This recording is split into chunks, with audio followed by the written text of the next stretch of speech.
Musician Monday, Johnnie Taylor, aka the philosopher of soul. Now hold on now, y'all, because Johnnie lived wild. Johnnie was born May 5th, 1934 in Crawfordville, Arkansas. Now when he was young, he was in gospel groups, singing gospel songs growing up. Now he sang in a gospel group back in the 50s with the legendary Sam Cooke, who he later took over his place in a gospel group because they were said to say that their voices sound so familiar. Later on in the 50s, he was signed to SAR Records, which was one of Sam Cooke records, and he was successful there until the label went under in 1964 after Sam Cooke's death. He later signed to Stax Records, where he became hit, making the Billboard Top 100 was some of his hits. Who's Loving You? Jody Got Your Girl and Gone, Disco Lady, and I Believe in You.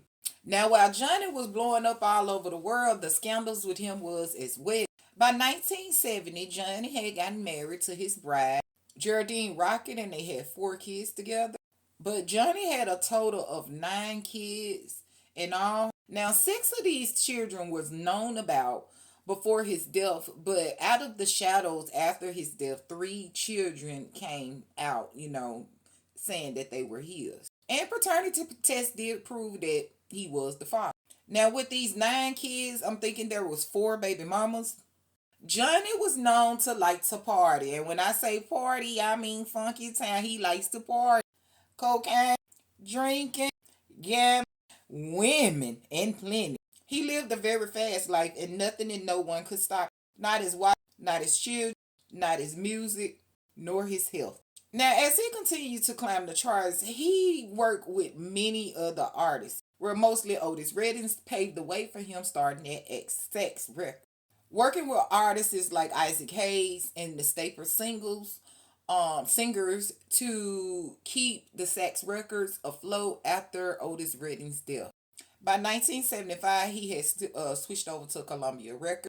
By 1984, he had signed over to Malaco Records, where the producer heard him sing at ZZ Hill's funeral.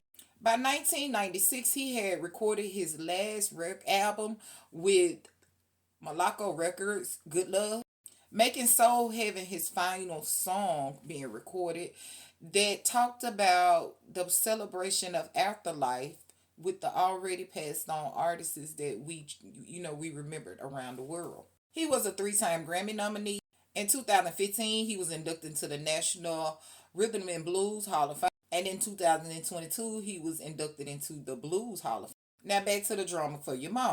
By the time of his passing in May 31st, 2021, he had just recently divorced from his wife Geraldine 20 days prior, and he had no will. So with him having no will, things got very messy on what he had and what he owned and who should get what. Now it was said that he was in debt $100,000 with the IRS, but he was net worthing at $1.3 million.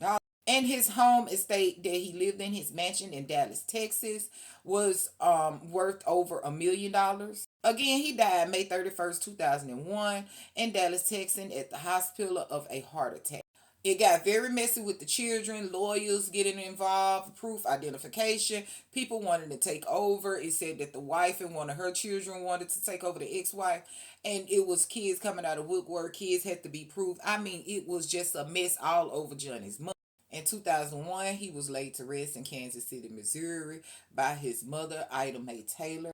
Again, this family drama got real messy, and there was even a TV show where it was aired called The Wheel. Family Secrets Revealed, Johnnie Taylor's estate, and they was on there talking about it. The Sony productions of his record, they was feeling like they was trying to get over them when it came to money. They didn't have enough money to get lawyers to prove things, and it was just a mess, saying that they was only getting a little sum of money, $2,000 checks, when they felt like they deserved so much.